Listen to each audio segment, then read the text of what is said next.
Hello and welcome to In Conversation with Kashmir Times. I'm Anuradha Bhasin, and joining me today is Apar Gupta, lawyer and founding director of the Internet Freedom Foundation.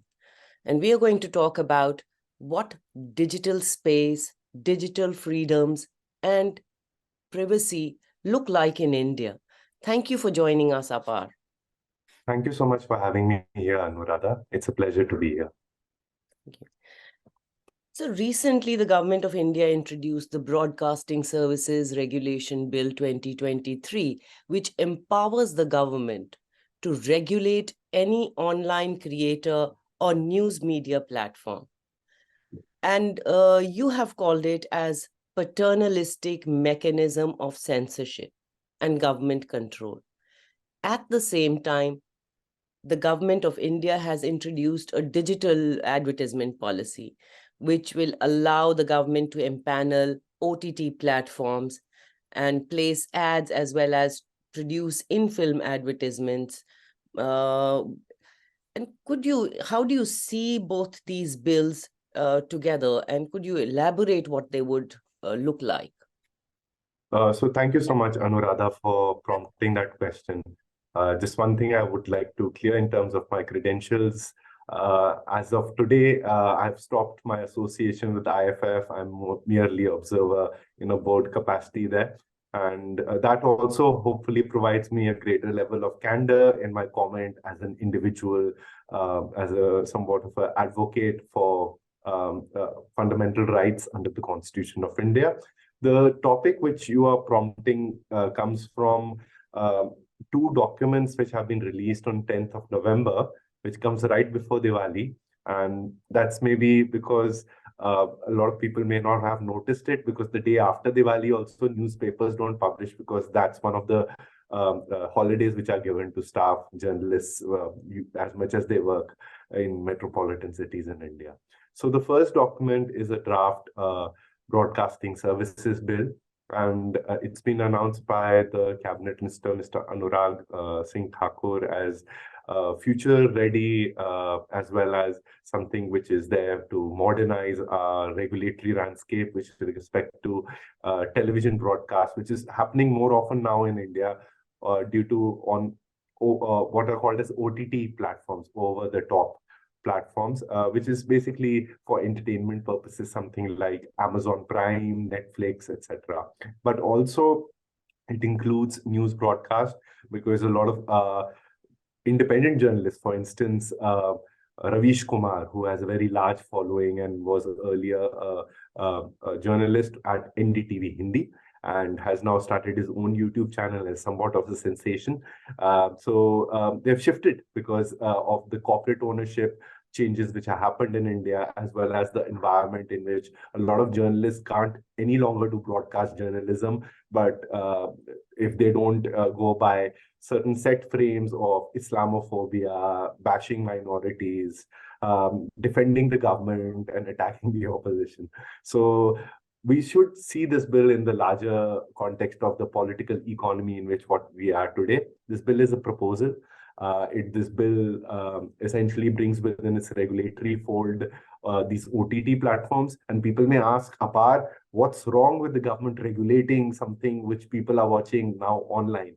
And a good question to this is actually, a good answer to this is actually provided in the statements by several senior functionaries of this government, who then became cabinet ministers of the Ministry of Information and Broadcasting. For instance, Mr. Prakash Jadvekar, before he became the Minister of Information Broadcasting, earlier, before Anurag Singh Thakur, said this ministry should be abolished. He said that this ministry should not be there.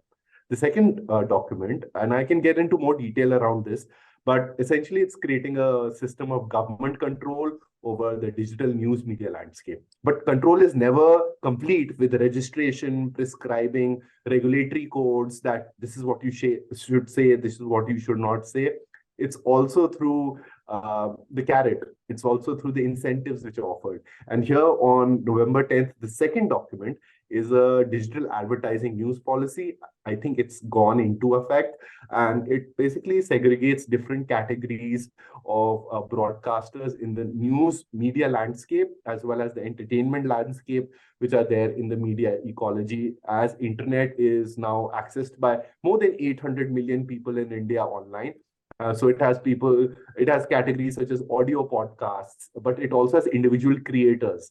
And they can basically impanel with the government, or the government can directly contract and give them money, and they will then engage in awareness programs around what the government wants people to know. So individual influencers can be paid by the government, and the criteria there are not well defined. The process is not very transparent how the government will do it.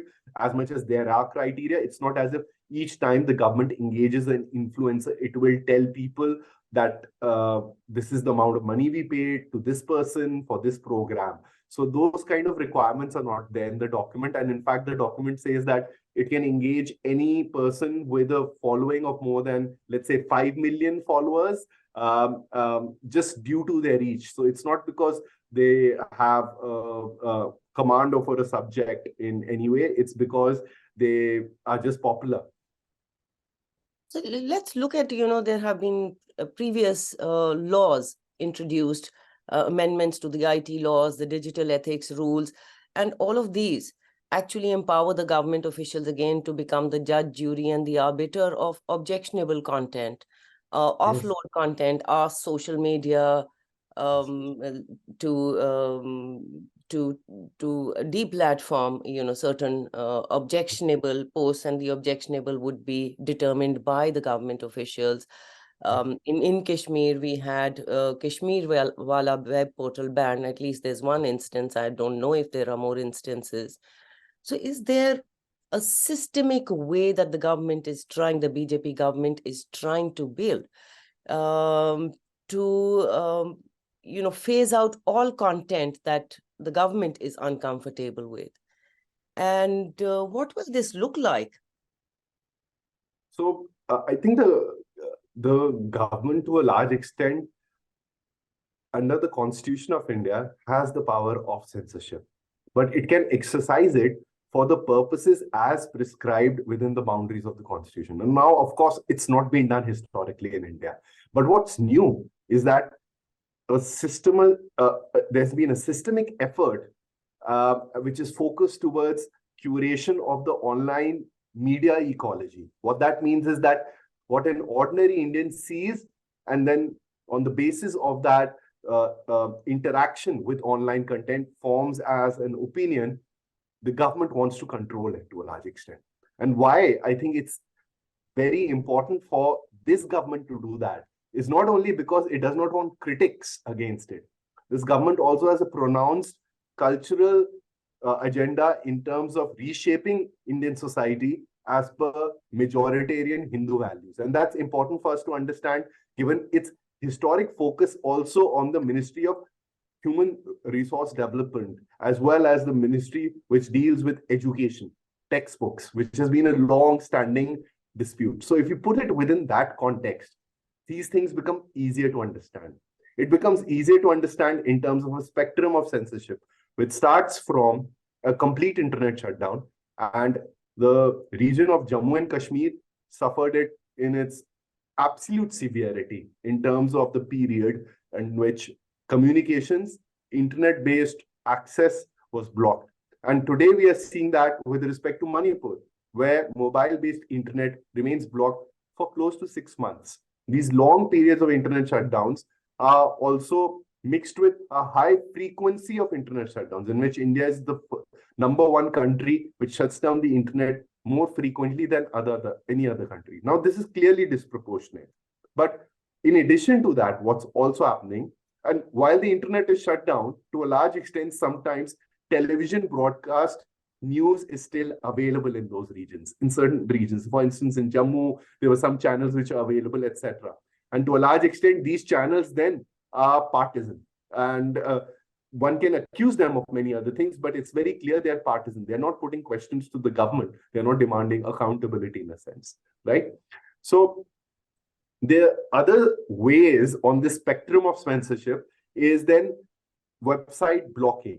And website blocking originally was supposed to be blocking a specific URL, which means if somebody puts out a tweet which is deemed to be illegal by the government of India, only that tweet will be blocked. But as per a recent report, which has been done by the Wall Street Journal, which has been reported by Karishma Mehrotra, it shows that, and this is our work at IFF also when I was there, was that entire accounts were being demanded to be blocked. And these accounts included accounts of public officials and legislators, as well as metropolitan news organizations such as the Caravan, entire accounts. So not individual tweets. Again, something which is disproportionate. And I think what's really telling about this form of website blocking is that the orders are secret. So we don't know the reasons, and we don't know the websites which have been directed to be blocked for access in India. The third part in this spectrum of censorship is actually information floods, in which the government, in collaboration with the party from which it comes, which is the Bharatiya Janata Party, and a very large cadre of people who are aligned to it and call themselves as volunteers, receive political patronage, and they flood social media timelines or direct threats and abuse rampantly, which has reached not only a high level domestically here in India, but has also now been noticed with respect to the ongoing humanitarian crisis in Gaza, where a huge amount of disinformation, threat, abuse, as well as disinformation is originating from India. So, Anuradha, it's a spectrum of censorship, which is from an absolute prohibition of internet access to internet access being there, but being curated, or a sense of confusion, a sense of threat and fear being there for people in India who come from either identities which are marginalized, lack social power, or they talk on issues and talk on issues which are touching upon themes of religion, politics, or demanding accountability from the government of India. And you talked about internet shutdowns. And the internet shutdowns, despite the Supreme Court ruling, I went to a court on that. Yes. They continue. We saw it during the farmers' rally. We saw it in Punjab in March, and more close to what happened in Kashmir, a prolonged shutdown. Yes. It happened in Manipur recently. So yes. Is there something lacking in the court verdict, or is the court verdict not being implemented in the true spirit? So, Anuradha, you went to court, and I need to salute you for your courage, for your petition, which was the lead petition in this case. I was associated with some journalist bodies which also went to court, and what we noticed during those proceedings, and I'm saying we because you were there as well, is that at the point of initiation of the litigation, when you're challenging something, you ordinarily are challenging a legal order and saying that this legal order is illegal for these purposes because it's conflicting with the law under which it's been issued, or it's not disclosing reasons, or it's unconstitutional. We were challenging the practice, though in a limited and a hamstrung way, because the orders themselves were not public at that point in time. They were not disclosed to the people, despite the internet shutdown being in place. And when the government did come to court, after repeated insistence, it agreed to file those internet shutdown orders. But if you look at the entire judgment, which is actually taking on your name, which is called Anuradha Bhasin versus Union of India, the judgment does not get into the legality of even one order which is issued with respect to shutting down the internet in Jammu and Kashmir. And here, what's very important for us to know is that it instead directs the central government and a committee of the central government to review them. The primary duty of a constitutional court is actually of judicial review. It is that when people go and say that this is illegal, it is to actually examine that plea. But the court passed the buck here. And instead, the court came up with a set of guidelines which are positive incrementally, but are limited to the ambit of administrative review and transparency. And I think it does it with the hope that this will incrementally, over a period of time, lead to less internet shutdowns. For instance, it says that all internet shutdown orders need to be published. It says that internet shutdowns cannot be perpetually there. It states that there needs to be a review of internet shutdown orders by a review committee.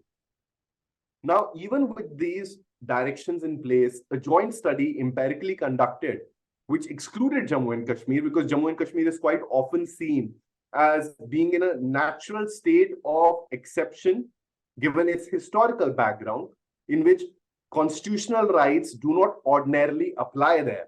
It's supposed to be an area which is rife with militancy, disturbances, and thereby a permanent state of an exemption, constitutional exemption, which in my view is incorrect. But we designed this study in a way to look at the other states.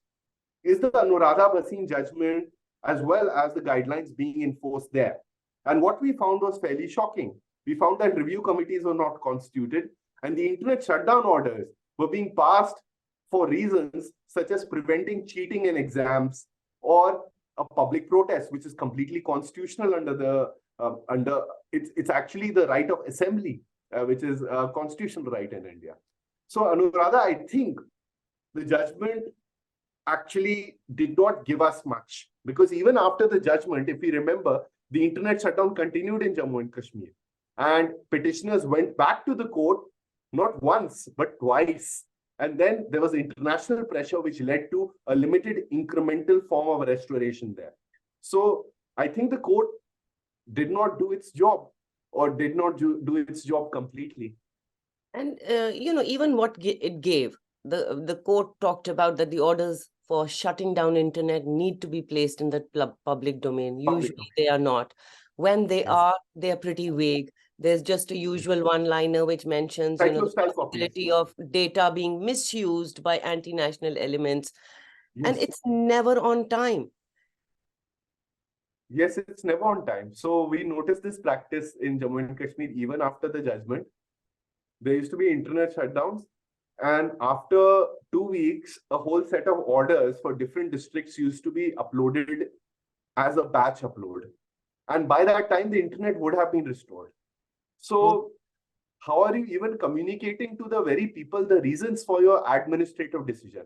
The second thing which you're saying is that the mechanical reasoning which is present within these orders, and lawyers use this phrase mechanical because it means that it is an artificial form of reasoning. It is not humanistic, in which there is an element of application of mind, in which there's actual factual basis, a sense of reasoning applied to it in terms of the application of the law. And there is no better example than what's happening in Manipur, where you see the first internet shutdown order being passed on May 3rd, and then that being extended by repeated orders for periods of 5 to 5 days, just copying and pasting the same language.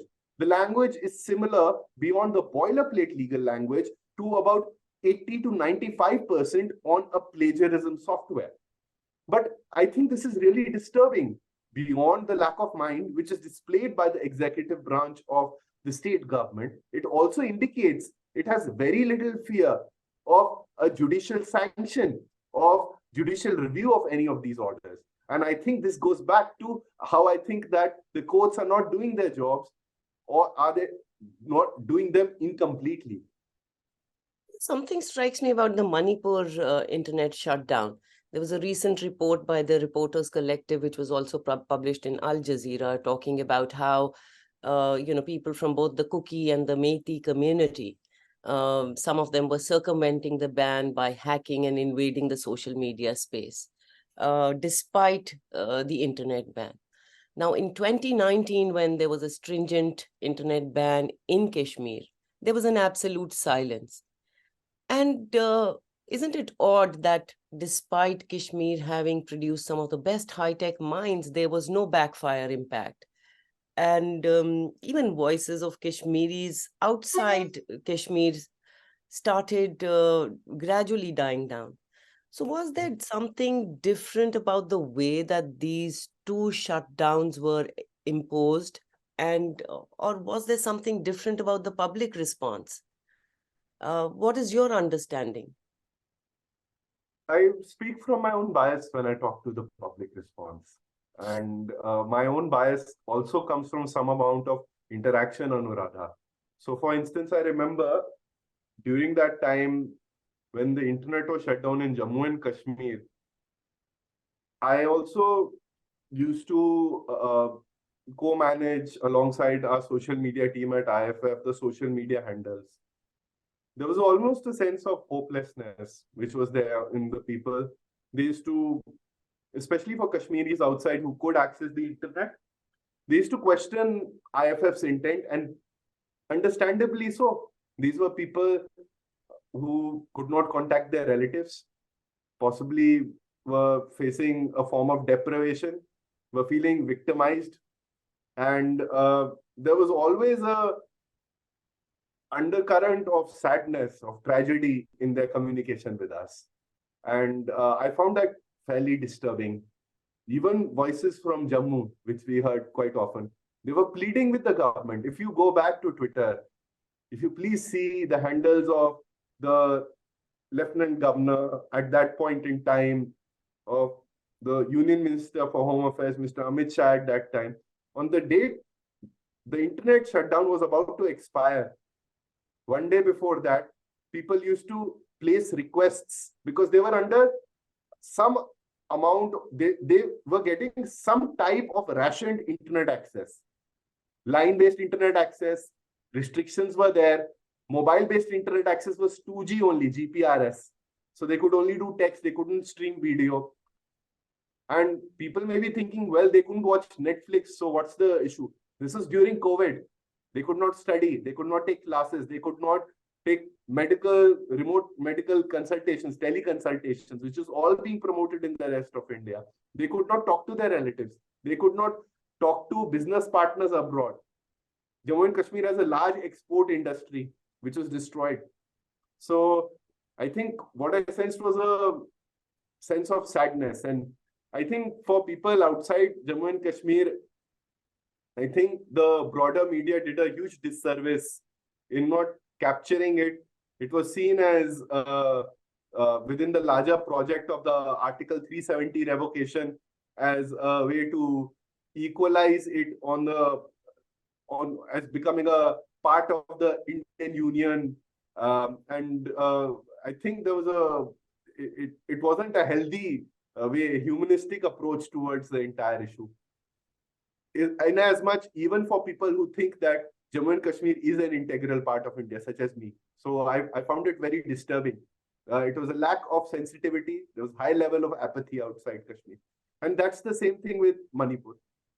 I think till videos of two Kuki women being sexually violated by a mob went viral, the rest of India did not care. There were so many friends who were tweeting about it from the journalism space, but it did not get to the mainstream.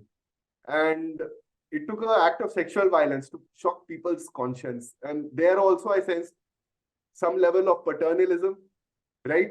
It's not as if we were concerned with the arson, with the silence of the Prime Minister, with the deaths which had taken place there, with the conflict and the inability of the government of India to restore peace. So I found it very disturbing. What the most disturbing part in all of that has been our apathy. It's been the apathy of people who are privileged, who are outside these states, and they do not realize that it's Jammu and Kashmir or it's Manipur, but this kind of social strife And this kind of imposition of power through internet shutdowns, which is happening, it actually plays a part in contouring the political narrative which is set by the government which is in power. And it does it with a view towards avoiding accountability. It's made a claim. How can you check it if you don't know, right? And that's why it's shut down the internet. And it comes at a huge cost by brutalizing the people who are resident and suffer that internet shutdown. Any form of digital repression, therefore, cannot exist as efficiently in a vacuum as if it's hand in hand with some physical repression. Yes. Would it be more effective? And that's how it is. It is more effective. I think, and that's what has happened in Kashmir, and to a lesser extent, maybe in Manipur as well. Yes, and it's happening in our metropolitan cities with journalists. Yeah. Device confiscations and seizures. Yes, I was going to come to that. How are these laws of privacy being violated when there is a large-scale seizure of devices? We've seen that happen in several other cases, but in the NewsClick case, which was on an enormous scale with no hashtag values being given. In Kashmir, it has been done for a long time. How is such action justified? I think, I've written about this, that one of the core features of authoritarianism today is the use of digital technologies. And it's fairly easy to understand that when a government is trying to control people, and there are about more than 800 million people connected to the internet, spending more time each day online than they did before, then quite naturally, it will not only be in the compartment of what they see, hear, but also the government wants to see and hear them in a way, and sometimes even for them to know that there is no practical safeguard which stands in the way. Now, in 2017, the Supreme Court of India gave the Justice Puttaswamy judgment, which reaffirmed the fundamental right to privacy. But what we've seen is that the implementation of that judgment, especially when it comes to challenging state power or confiscation of devices, for instance, or the application of criminal law, has been very dissatisfactory. And at the same point in time, India has mass surveillance projects which are ongoing, and there's no accountability which has been driven towards, like the Pegasus and the Apple alerts we had recently. So Pegasus is a little separate, Anuradha, but let's just look at, for instance, NatGrid, right? It's a project which is funded by the Government of India, the Ministry of Home Affairs, to surveil on people who are Indians, right? And it is without any act of legislation. So it's not a law which has been made by Parliament, which is authorizing NatGrid to exist, right? That's the first condition under the Justice Puttaswamy judgment, that you need to have a law to impede on citizens' privacy. And there is a legal challenge to it, but a lot of these cases are not being heard. Now, you're asking me about Pegasus, right?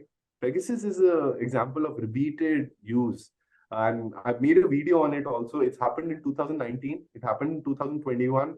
The Supreme Court also heard a bunch of PILs around it. There was an expert committee set up. It gave its report. The case hasn't been listed subsequently. And now you may have another newer form of spyware which has come in. And this is because Apple sent out alerts to mostly opposition politicians about 2 weeks back that their phones were infected. And all of this is coming on the eve of 5 state assembly elections and about 7 months before the next general elections, which will choose the government of India. So I think to a large extent, what's happening is that this form of digital repression, this growth in authoritarianism, which uses technology as a central pillar of support, is is occurring on a day-to-day basis. It's increasing more in control over individual citizens, people who may ask accountability from the government. And when something big happens, which creates a media event, a media story, like a Pegasus disclosure or a Apple notification threat alert, then the government just uh, plays it out through a media narrative, through a partisan media which supports it.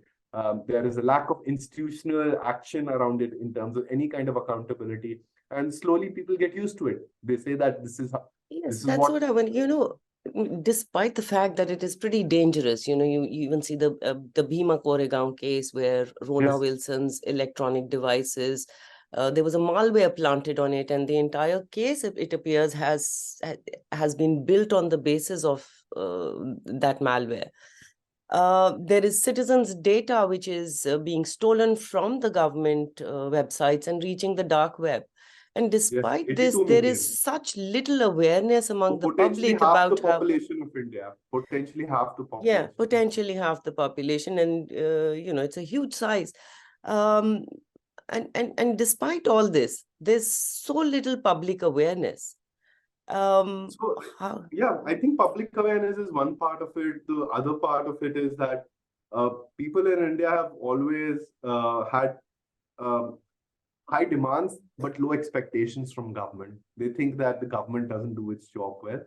Okay, Mhm. like many people do, but they have very, very low uh, uh, kind of a basis of that. The second thing I think which is important is that through the use of Hindu right-wing nationalism, there's also a sense of fear in people asking for accountability. And for a lot of people, that satisfaction which they are receiving in terms of their religious beliefs being reflected in state policy is sometimes enough for their data to be hacked or leaked, even they may know about it. And I agree, the lack of awareness is a big problem, but I think it's also because the government is not honest. The government doesn't own up ever. So this data leak of 82 million people on the dark web, there's not been an honest admission which has been made by the government of India. It has not notified those 82 or made attempts to notify those 82 million people that parts of your personal data have been leaked. This is how, and this is what steps you need to take to safeguard yourself from identity theft and financial fraud. None of that has happened. Neither has it revisited its technical architecture and platforms. And we've seen this time and time and time again.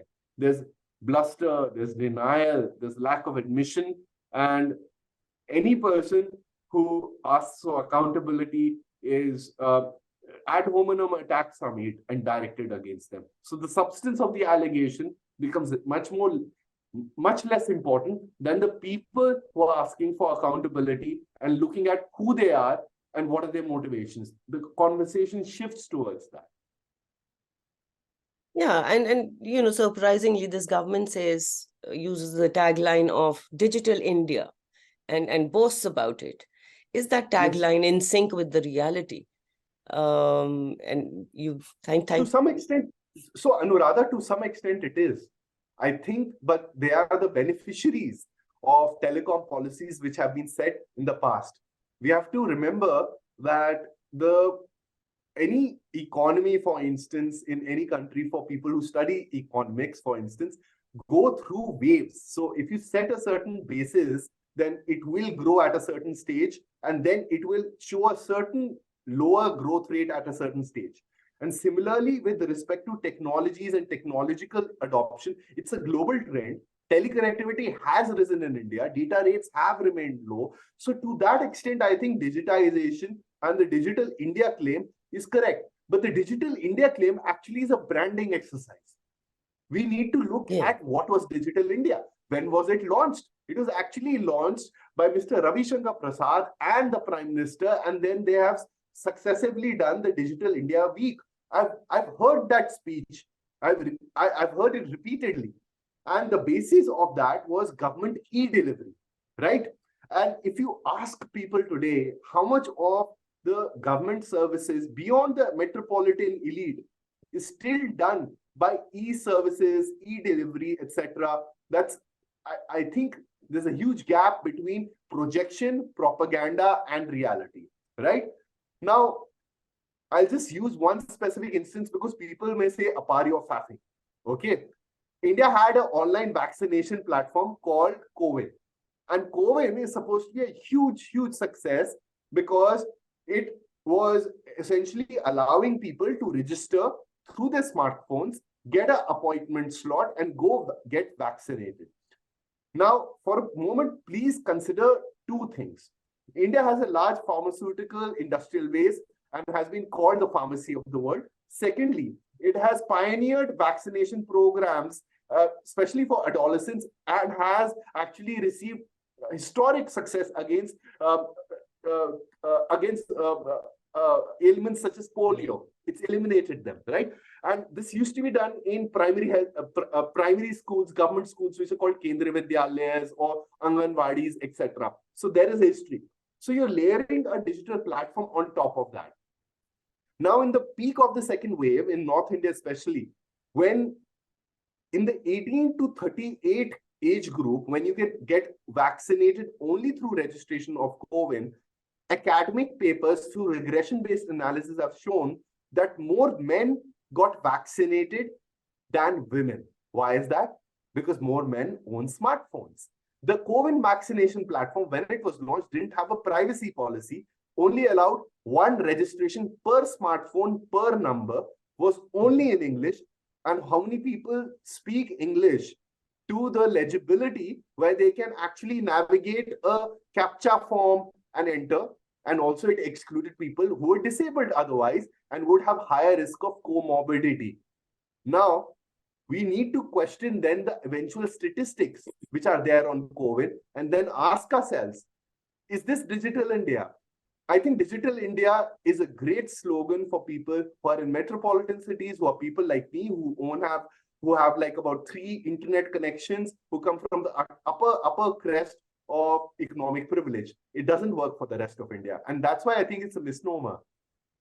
Yeah, it's also a misnomer because digital India should also include safety, digital safety, and digital privacy. Yes.